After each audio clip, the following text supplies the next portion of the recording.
There I am, drenched in sweat, hands trembling. The interviewer looms over me, and a simple task like debugging starts to feel impossible. It's my first technical interview for a junior developer role, and I'm panicking.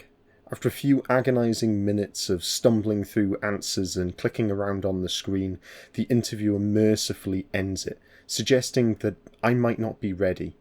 Social anxiety, especially when you feel like you're being judged, can be crippling. It can cause even the most straightforward interactions to feel overwhelming.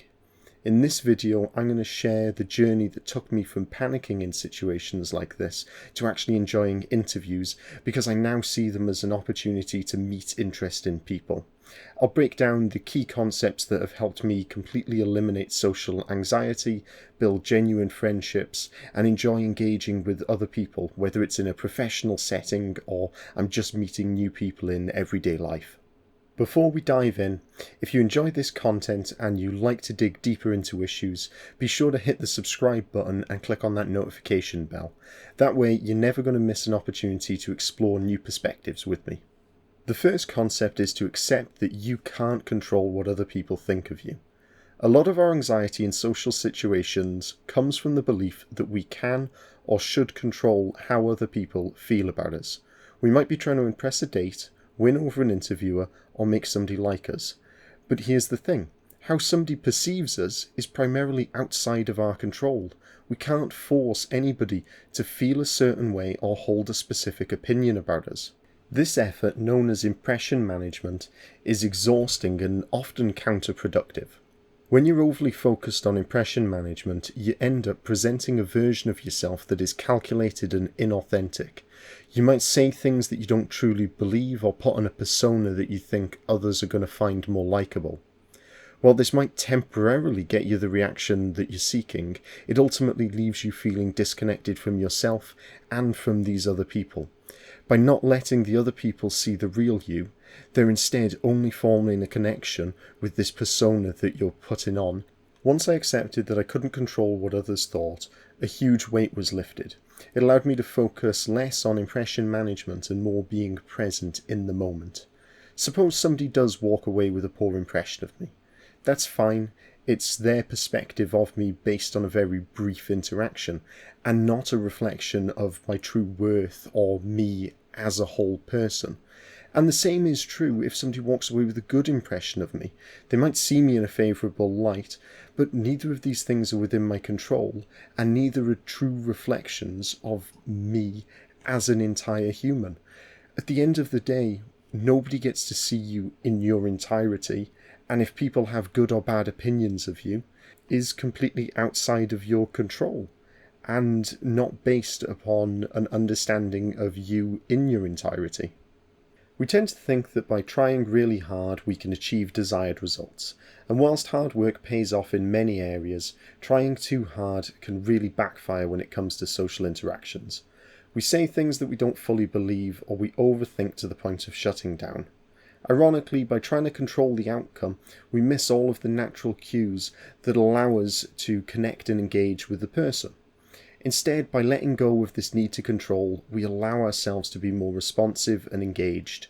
Conversation flows more naturally, and we're genuine and personable. In professional settings like interviews, this approach makes us memorable as somebody who's easy to talk to and enjoyable to be around.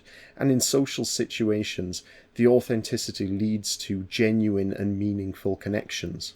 So remember, the next time you're meeting somebody new, you don't have to always be seeking their approval and validation, because it's outside of your control. The same way that they can't control if you're going to approve and validate them. And when you start to accept that, whether you're going into an interview or you're making new friends, it's no longer a one-way transaction where you need to impress. You also need to be impressed and have your needs met.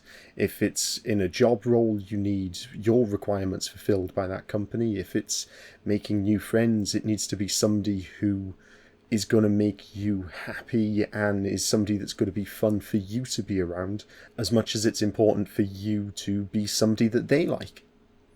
Stop over-preparing. How often have you prepared the perfect conversation in your head, only for the reality to go completely off script. I used to be guilty of this. I'd anticipate what somebody might say, I'd rehearse witty responses in my head, but when the conversation began, it never followed the script I'd imagined. The problem with over-preparing is that it kills the natural flow of the conversation. If you're too focused on steering the conversation back to something you've prepared, you're not really listening. You're just waiting for your chance to speak, and this leads to awkward, disjointed interactions where there's no chance of real, genuine connection. People often over-prepare for two reasons: nervousness and control. Nervousness makes us feel like we need to plan in order to avoid awkward silences, but ironically, when we try to force the conversation, we end up killing it, and then we get more of these awkward pauses, as well as the conversation feeling kind of jarring and inauthentic all the way through. On the other hand, the desire to control comes back to this need to control how people are going to perceive us. So we're focused on telling them about our latest and greatest things that we've done so that we might impress them, or by making witty remarks so that they think we're funny. What's overlooked is how over-preparing limits our ability to actually listen and respond. Instead of being fully present and engaged with the person in front of us, we're stuck in our own heads, over-analysing or mentally rehearsing the next line. Instead, shift the focus onto the other person and listen to what they've got to say. By shifting the focus onto the other person, you're able to more meaningfully engage, and you're going to pick up on where the conversation naturally flows. And you'll land more often in that state where you're 20 topics deep and you don't know how you got there, because you've been present and engaged as opposed to trying to shoehorn in ideas that you'd brought to the table. The amount of times I've walked away from conversations and thought after the fact, oh, I could have said this, I could have said that. That's fine. If you're having that sensation afterwards, it probably means the conversation went really well, because you were so swept up in what was being said, you didn't have time to come up with perfect responses. You were in a natural flow state, engaged with the other person. If you're really worried about a conversation completely stalling out and losing all momentum, just practice the ability to start a conversation, because usually once you've started the conversation, it's going to take on a life of its own. A simple exercise to do this would be to look at things in your environment and figure out how you might ask a question about them. And they can really be as bad as the questions that Duolingo suggests for new language learners. It can genuinely be you see a car drive by and you go, oh, do you like BMWs? Or you're passing a coffee shop and you might just say, oh, what's your favourite drink? Anything at all, just so that then the conversation has a spark of life to it. And you will most likely be able to start waffling off on different tangents and assuming that the other person also wants to hold the conversation. The other benefit to not preparing is that it stops you from catastrophizing. It's bad enough if you've come up with a whole bunch of ways you're going to make a great impression, but it is absolutely crippling in a social scenario if you've come up with a whole bunch of different ways that you're going to make yourself look bad or that people are not going to like you. The reality is that most people are very understanding, and even if you say something awkward, it's rarely as bad as you fear. Most of the time people will completely forget it, and a lot of people are themselves over preparing and thinking heavily about what they're about to say as opposed to engaging with you. You can say terrible things and most people won't even notice in a conversation because they're too busy thinking about themselves. This leads us to the third point: don't think about yourself.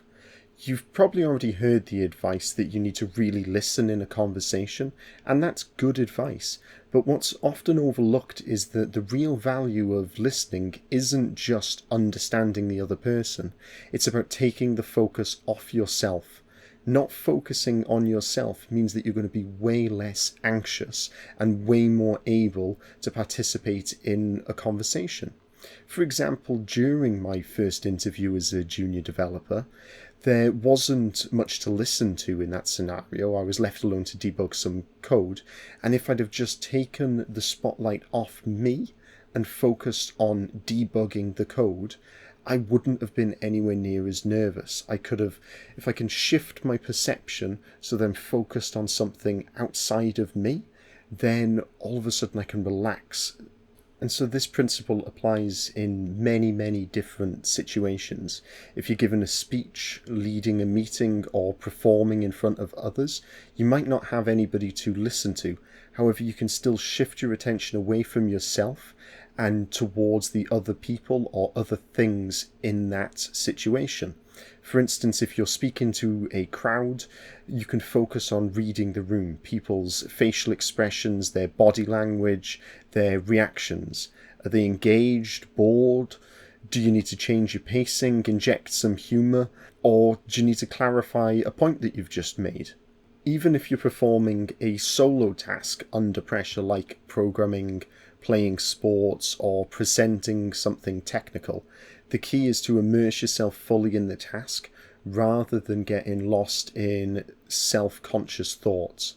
Think about the problem you're solving, the technique you're executing, or the objective in front of you by zoning in on the action itself, whether it's writing code, hitting a ball, or delivering a presentation. You need to enter a state where the anxiety melts away because you're laser focused on what you're doing or on the other person and making sure that they feel comfortable instead of thinking about yourself at all. Whether it's a social interaction or like a high pressure performance, the best thing you can do is not think about yourself at all. My final point is be willing to say things that other people might not like. One of the most freeing things I've learned is the importance of being willing to express opinions that might not be universally liked. You don't have to be confrontational, but by politely sharing what you're genuinely thinking, you show that you're a real person with your own thoughts and values. For example, in the world of software development, Agile is often put on a bit of a pedestal. While many people embrace this, I've always been a bit of a skeptic of various elements throughout it. This can make some interactions awkward, especially if somebody strongly disagrees with me, but that's okay, because if we have a fundamental disagreement, it's better that we get that out in the open and we can have a discussion about it. But most of the time people appreciate hearing fresh perspectives, even if they don't agree with them. It makes the conversation more interesting and it helps you stand out as somebody who's genuine. After all, who wants to have the same predictable conversation where everybody is just nodding along? Challenging the status quo, even if it makes you vulnerable to criticism and for people to dislike you, builds deeper connections with the people that do stay around you because they're getting to know you authentically. Now, it might seem a little bit strange for me to be recommending doing something that puts you into such a vulnerable position in a video effectively about overcoming social anxiety, but what I've found is that by doing this, I know that the people who like me genuinely like me, and that gives you the confidence to go into other social situations and know that you are somebody that other people want to be around. You get genuine confidence that you're worthy of other people's time and respect, as opposed to you can get people to put up with you if you nod along quietly. That will never ever build the level of confidence that you need to enjoy speaking with people. To sum it all up, first, embrace the fact that you cannot control how other people are going to see you. This will free you from a lot of unnecessary stress about trying to control things that are outside of your control. Second, resist the urge to prepare. Instead, focus on letting the conversation flow naturally. Third, don't think about yourself. Get out of your own way and focus instead on making the other person feel comfortable, or if you are presenting something, you're in a different social situation where there's a lot of pressure upon you, focus on what it is you're doing as opposed to being in your own head. Finally, don't be afraid to express your true thoughts, even if they're unpopular. People are drawn to authenticity, not to perfection. By adopting these principles, you'll find that social interactions become much less about impressing other people and more about forming real, genuine connections. Whether you're walking into a job interview, meeting some new people, or you just want to be more comfortable in social situations, these insights have transformed me from being very anxious into somebody who feels very confident and looks forward to meeting people and getting to know them. Thank you all for watching. I hope you'll subscribe if you found this helpful, and I'll see you all in the next video.